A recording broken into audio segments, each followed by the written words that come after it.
So, it's been a hot minute since we did the LMG tier list all that time ago. In fact, it's been about a year I reckon now. You guys seem to like that video a lot, which means that, yep, it's time we go through the pain of pitting all of our favourite weapons of a certain category against one another once again for our entertainment. I've got to say, this is going to be a very interesting battle for the top spot. G'day there once again viewers, your mate Kamikaze78 here, and today we're going to be doing a tier list for the Carbines of Planetside 2.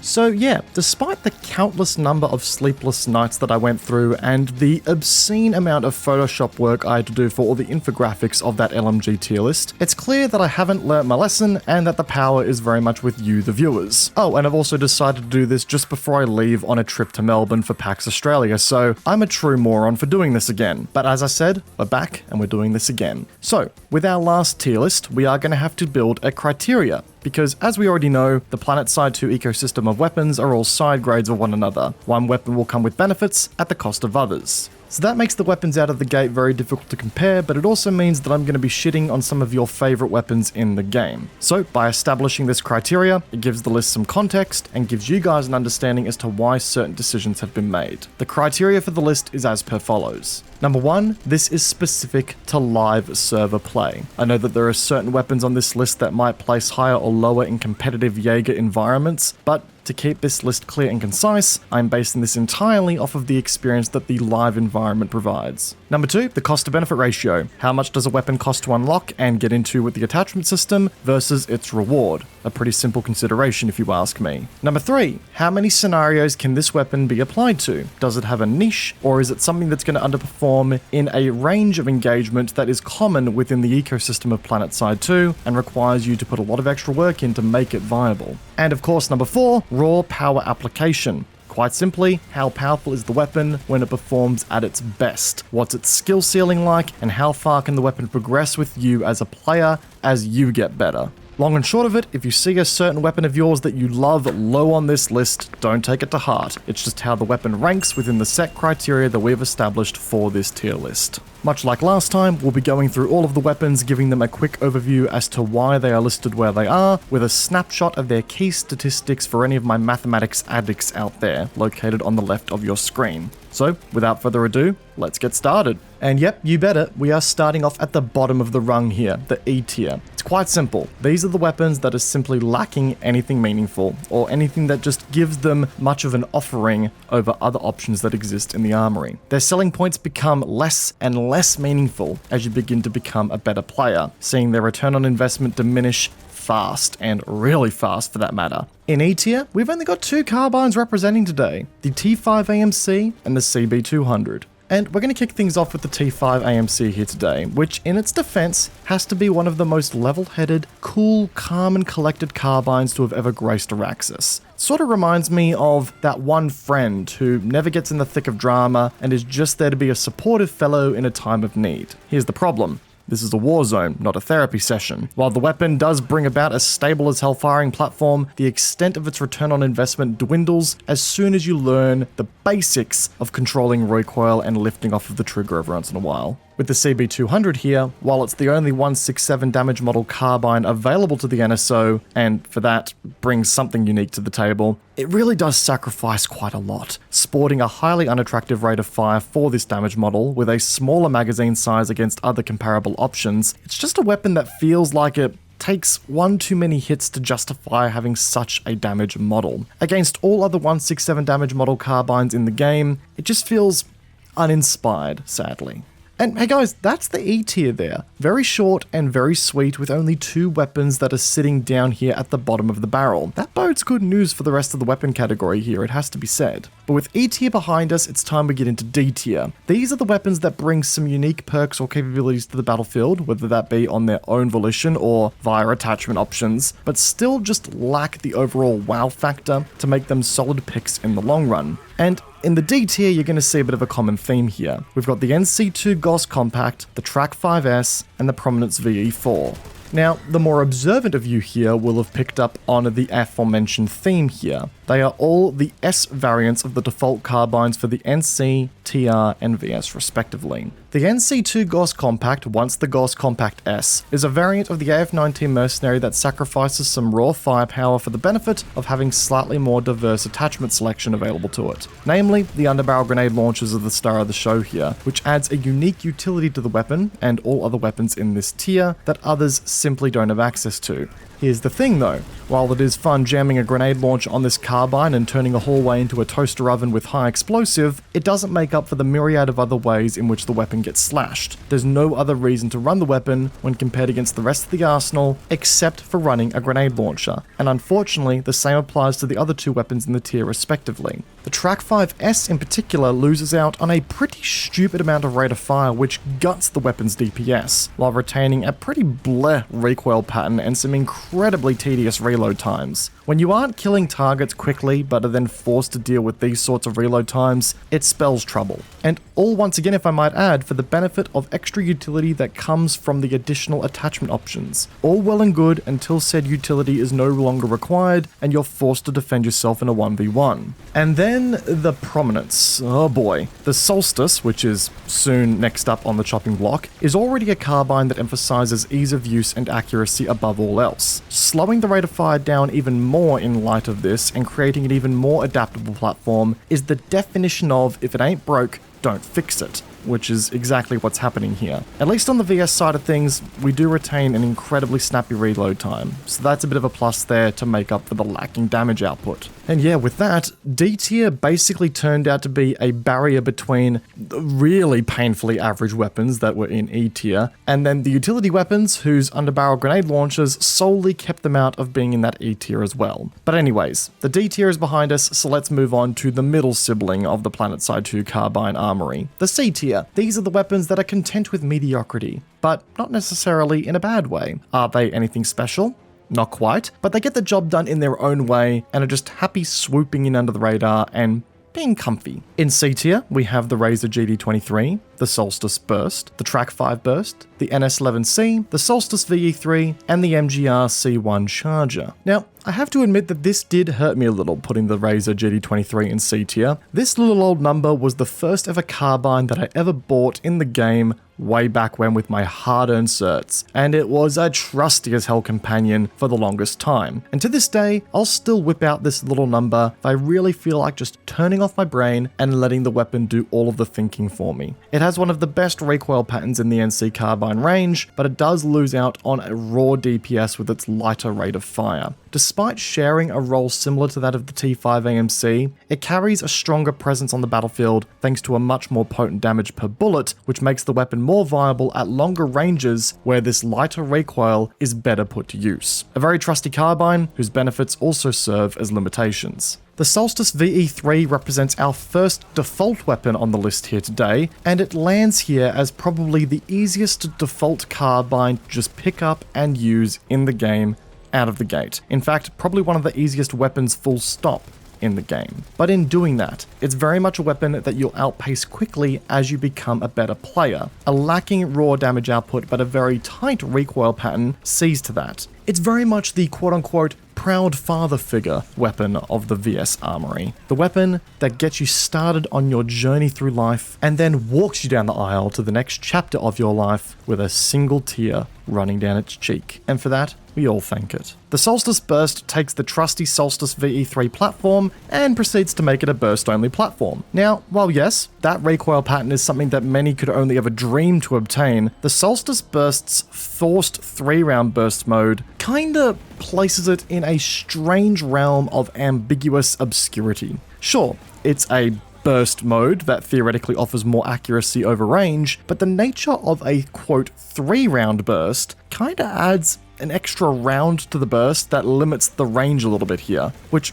ultimately makes the weapon feel a little limited in its intended use case, especially when you consider how accurate the base Solstice already is. It's a bit of a catch-22 here at the end of the day. And while the same can be said about the Track 5 Burst here, as it suffers very similar symptoms to that of the Solstice Burst in the sense that the 3-round burst and a sloppier recoil pattern limits the very intended purpose of the burst mode, the Track 5 Burst's role sees a little less overlap with the default Track 5 due to its emphasis on CQC combat comparatively speaking. The Track 5 burst grants you a little bit more effective range on top of the standard platform, which for some will be an attractive package. And it does the job well enough, but again, it's just not the best example of really what you should be hunting for in a burst fire weapon package. And when you look at some of the standout burst fire weapons that are out there, then you'll know what I'm saying. Now, this is a weapon that saw some pretty heated debate in the making of the list. The likes of Deeg in particular, an amazing content creator within the community, had a lot to say about this one. And look, no one can deny that amazing accuracy, especially if you decide to jam a heavy barrel on it to further improve the already incredible cone of fire statistics. It's an extremely adaptable weapon, and the reload speed with an improved mag size here definitely keeps you in the fight for longer than you may expect. But like all common pool NS weapons, it falls short in the damage output here, which is the God's honest truth. This weapon will be outgunned in a lot of straight up brawls, which is what forced it into the C tier here today.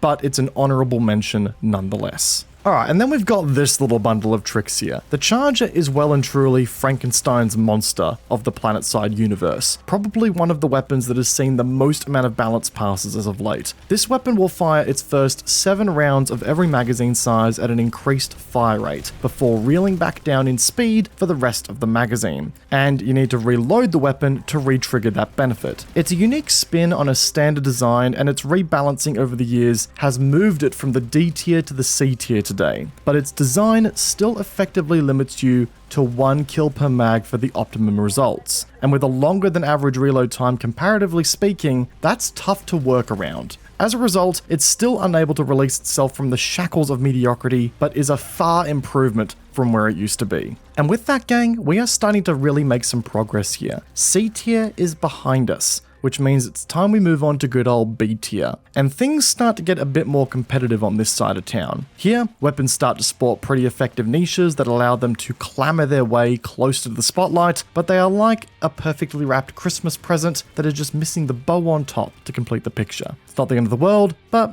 we all notice the small stuff. Here, we have the NSX Tanto, the Eclipse VE3A, the CB100, the Gauss Compact Burst, the Zenith VX5, the HC1 Cougar, the Track 5, and the Track Shot.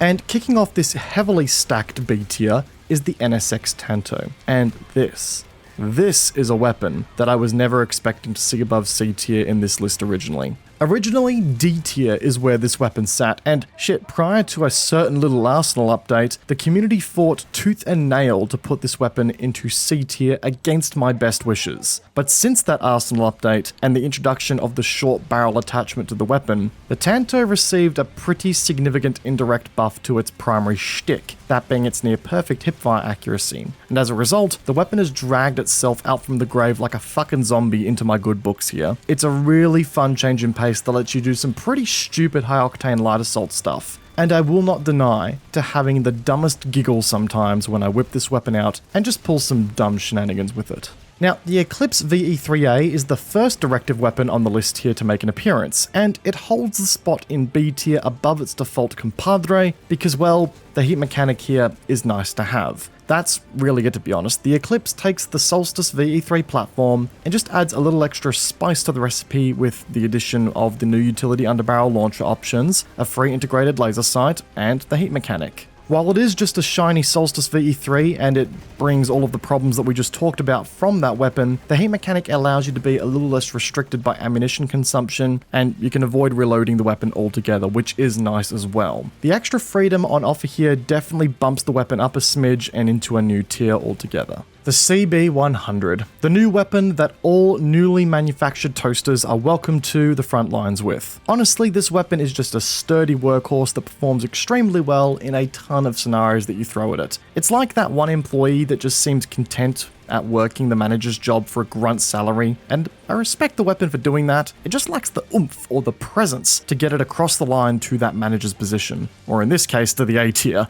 but it is without a doubt a strong contender and a weapon that you shouldn't necessarily be in a hurry to ditch, in my opinion. Now, I get it. Cammy, why does the AF-20 Rogue, or the Gauss Compact Burst, as some of you may know it as, sit in the B tier when all the other burst fire carbines sat in the C tier? Is this just your NC bias showing again? And look, I take your point, but quite frankly, the AF-20 Rogue just does a better job at being a burst fire weapon when compared against the likes of the Track 5 Burst and the Solstice Burst. The 2-round burst and the additional damage over range that comes from a 167 damage model just makes the weapon feel a lot more fitting for the purpose. Just everything here makes the weapon feel like the smooth jazz of the burst fire carbine world, and well, the stats don't lie, guys, that's all I'll say. Speaking of smooth, the Zenith VX5 is also one cool customer here in the VS arsenal. It sort of feels like the bigger and better brother to the Solstice. It rocks a slightly more aggressive fire rate, but not so much to the point that your face will start melting off if you hold the trigger down for too long. Despite the boosted fire rate, the weapon's accuracy remains commendable, and it sports an extensive suite of attachments to boot that really let you build the Zenith into quite a range of scenarios that work for you. It very much feels to me like a 30-piece screwdriver set that you'll find at Bunnings Warehouse or something. There's just something for every job in there. The HC1 Cougar is next up on the list here today, and this for a while was the only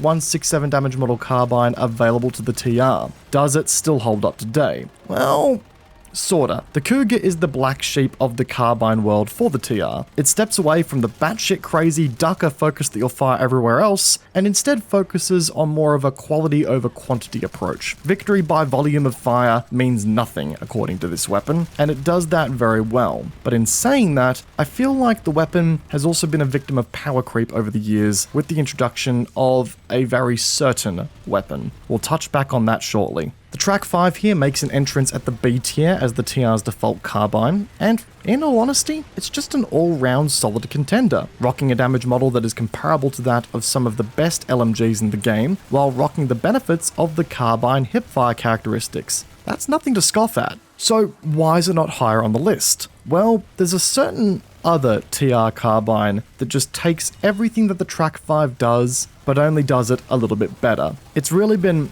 muscled out of progressing any further, sadly. And no, just to be clear, its directive reward counterpart, the Track Shot, is not the weapon to have done that here. Shocking, right? At the risk of sounding like a broken record, the Track Shot brings extra utility to the Track 5 platform, and also comes with that integrated laser sight. It doesn't bring enough to the table to move it up a whole tier level, however. The Eclipse only got that pleasure due to the heat mechanic, but it's still a nice weapon to have, and still a pretty fitting option at the end of the day. But okay, we've gone through the terrible, the awkward, the downright ugly, and the average. Now we're moving on to the real good stuff. With the A tier, we start talking about the meta weapons. The weapons that just have the right concoction of stats that result in these perfect little monsters of death and destruction on your side. A great time for you, not so much for the poor bastards stuck on the other side of your barrel. Here we have the ACX-11, the AF-19 Mercenary, 19A Fortuna, the Pulsar C, LC2 Lynx, LC3 Jaguar, VEC Horizon, and the MG-C1 Kindred. Firstly, I want to take a moment to introduce you all to the big boy of the carbine world. Ever felt like being as nimble as a light assault, but also just wanted to throw actual physical vans at your enemies for ammunition? Say less, this is where the beast that is the ACX-11 comes into play. Being the only carbine in the game that sports the notorious 200 maximum damage model, this thing is perfect for conducting some aggressive dentistry on your opponents. Really tends to make a mess of things, easily one of the most rewarding carbines in the game if you're an accurate shooter. By the same token, just with slightly less pent-up anger and a little more pizzazz, if you will, you have the Pulsar C. Now, I promise you with all my heart, the Lord and Savior himself, I Go Raw, actually placed this weapon in the A tier himself when we originally wrote this list up. So no, I have not angered the great Lord and Savior himself by making such a decision. The Pulsar C on paper looks practically identical to its TR cousin, the HC1 Cougar, but god damn, the horizontal recoil or lack thereof just says it all, to be honest. This thing is a gem to use and is a go-to pick for the more surgical VS operative here. Now, the AF-19 Mercenary here, this is a weapon that I will continuously go back to every once in a while because I don't know, man, it just feels like a warm hug from home, right? It's that trusty default carbine that has been with you since day one, and guess what? It's still going to be there for you on your 10,000th drop into combat should you call upon it. Sporting a great damage model with an incredibly consistent recoil pattern, it's a concoction of death and destruction that'll feel rewarding in practically every situation you throw at it. And that short reload time, oh, it is something to die for in a fast-paced combat environment. It's very rare to go wrong with the Mercenary. And the Fortuna, much like the other directive carbines we've already mentioned today, just takes the baseline platform, which in this case is the good old Mercenary, and just adds a bit more utility to the build with those underslung options and those additional attachments. Having the integrated laser sight particularly feels menacing on the Fortuna, and while it does come with that impulse grenade launcher by default normally, part of me feels like the real NC thing to do here is slap that underslung shoddy on board and just to take a few moments to soak in the pleasure of turning an enemy's insides, well, into their outsides. It's just the NC thing to do, or maybe doing it to a teammate instead, but you get the idea. Now, I'll admit, the next few here are going to be particularly painful for my TR lads in the audience, and I apologize for that, but get strapped in soldiers, because I'm about to embark on some emotional damage for all TR soldiers. I was very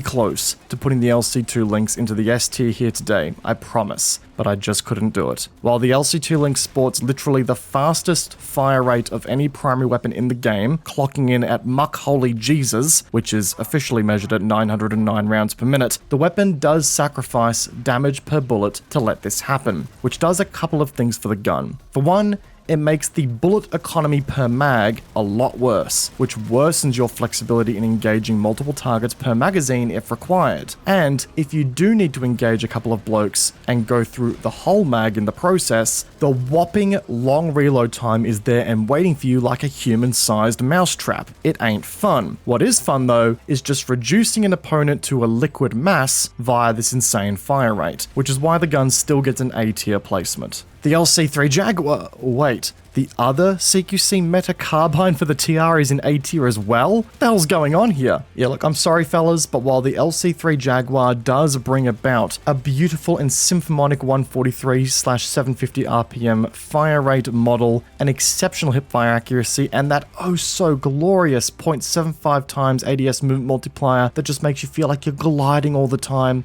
it still doesn't quite live up to the standard set by some of the S-tier carbines on show here today, even in the raw damage department. And it pains me to say it, because I really do love the Jaguar, truly. It's an amazing little number, and it's actually the weapon that pushes the Track 5 down into B tier. But even with all that said, when it's about to cross that finish line into the glory that is S-tier hood, it trips over into a glorious slow motion stumble. I mean, hell, one of those stumbles is the reload time. Just, look at that. Now, the VEC Horizon, it's not like any other carbine. It truly does feel like something that's fallen from outer space with its wacky splitting of rounds and all that. But its quirks well and truly do propel it into the place of raw effectiveness regardless. Its perfect cone of fire accuracy while firing from the hip alongside its unique mechanics really do make it the paint roller of the carbine world. Why fire only one bullet when you can just paint everything in that general direction with a flurry of bullets all at once? It's also terrifying to be on the receiving end of as well, and nowhere really feels safe when that thing is firing at you and got you in its sights. It's not the most conventional weapon in the world, but when applied correctly, it's one of the most fun weapons for aggressive players in the VS arsenal, which is why it has an A tier spot.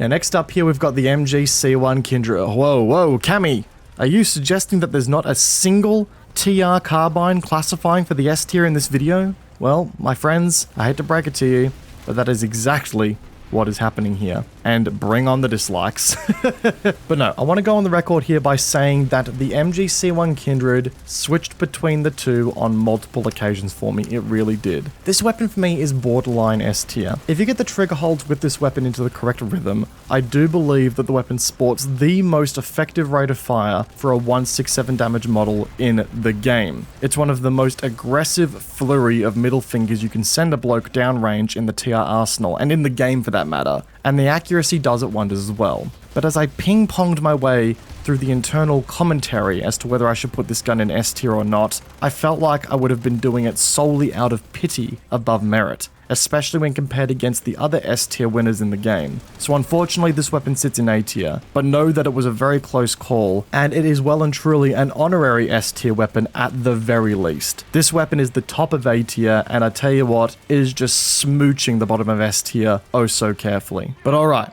no more close calls. Now we move on to the top dogs of the Carbine world. The big rigs, the units, the gigachads, the weapons that were specifically curated in top secret science labs with the sole purpose of instilling fear into their opponents. The S tier. These are exceptional weapons that go above and beyond, and are why some of the best players in the game will swear by these weapon platforms and what they provide to them. Nothing shy of pure removal from the game will unhinge these weapons from their status in this game. In S tier, we will find the AF4A Bandit, the VX6-7, the CBX75, the Serpent VE92, the GD7F, and last but certainly not least, the CB-ARX Newton. Now, just a second ago, I was really talking up the AF-19 Mercenary and all of the party tricks it had up its sleeve. It's a relatively sophisticated weapon, yeah? Well, what if I told you it had an absolutely off-the-rails brother that moved faster, shot faster, and was slightly more controlled with its hipfire accuracy? You'd want to go meet him too, right? Well,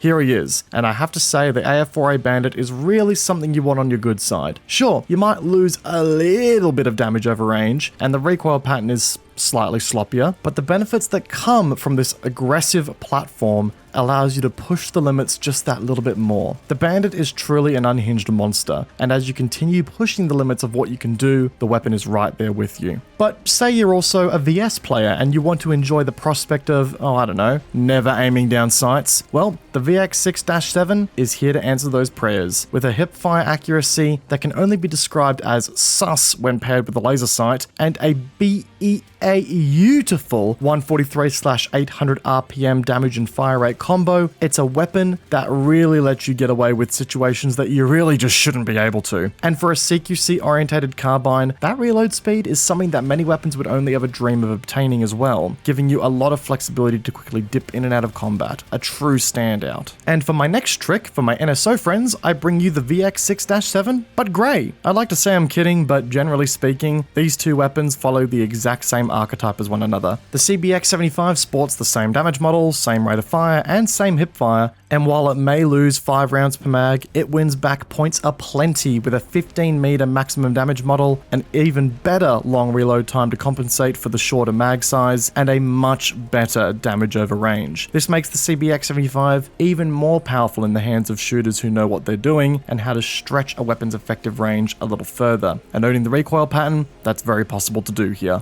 But alright, the Serpent VE92 represents the first of two carbines that come with arguably one of the most sought after damage models in the game. The elusive but revered 143/845 RPM model. And man, the results speak for themselves. Yes, this is a weapon that is a one-trick pony and is designed exclusively for the CQC realm, but damn it, it just does it so damn well that it's just impossible to not award it the top spot, given that that's where the majority of combat takes place on Araxis around capture points. And you know the best part? It only costs you 650 certs to unlock, which is a steal for a weapon of this caliber, which is why it places itself here on the list. Now, I must admit, some may say that the GD7F is just a Serpent VE92, but for the NC. And look, for the most part, you'd be right. But to me, it's something a little bit more than that. It's not just a weapon, it's a message, right? And that message is told via being just the angriest fucking sounding gun on the battlefield here. Don't get me wrong, there are bigger fish in the sea like the Gossaw or the Butcher, but the GD7F here is just one angry sounding weapon that is just so distinguishable that its mere presence is enough to signal alarm bells within a 50 meter radius. I mean, this weapon sounds like it's growling at you when you're shooting it. It sounds like it's unhappy to be shot. Alongside it being just so angry, the GD7F also sports what could be argued as having a better recoil pattern comparatively to the Serpent, which lets you stretch out the effective range just that little bit further once again. A weapon that instills fear into nearby soldiers is a weapon worthy of S tier, and that's exactly why the GD7F is here. And well, that leaves us with what is well and truly the best for last in my opinion. And look, for those who watched my latest video on this adrenaline junkie's dream come true, you'll know why this weapon ranks where it does. But for those who haven't, picture this. We're dealing with a weapon that is rocking much bigger projectiles than any other weapon in the game, with an insanely accurate hipfire spread that allows it to just fling itself into combat and somehow miraculously come out the victor even where it really shouldn't have. The Newton is loosely based off of the CB100, and I really don't know how it does it. Whenever I use it, I just sort of go blank and wake up with a pile of bodies around me. But as our Lord and Savior Todd Howard once said, it just works. And you know what? I refuse to elaborate any further. But, whew, ladies and gentlemen, boys and girls, that right there is the Carbine tier list for Planetside 2 as it currently stands. And I gotta tell you guys, this video has been an absolute mission to get through. It's been a lot of fun trying out all these carbines again, some more fun than others admittedly. But beyond that fun, this video was a ton of work to put through. Much like the LMG tier list, there are over 100 individual Photoshop files powering this video, easily over 50 hours worth of work. And on top of that, I also had my computer die midway through the recording and the making of this video, which, given that I had a holiday impending, meant that it was an absolute mission to get this video out when I did. The long and short of it is, guys, I would really appreciate all the love and support you can throw on this one. If you guys enjoyed the video, be sure to hit the like button and leave a comment down below letting me know where you think I went right or went wrong with this tier list.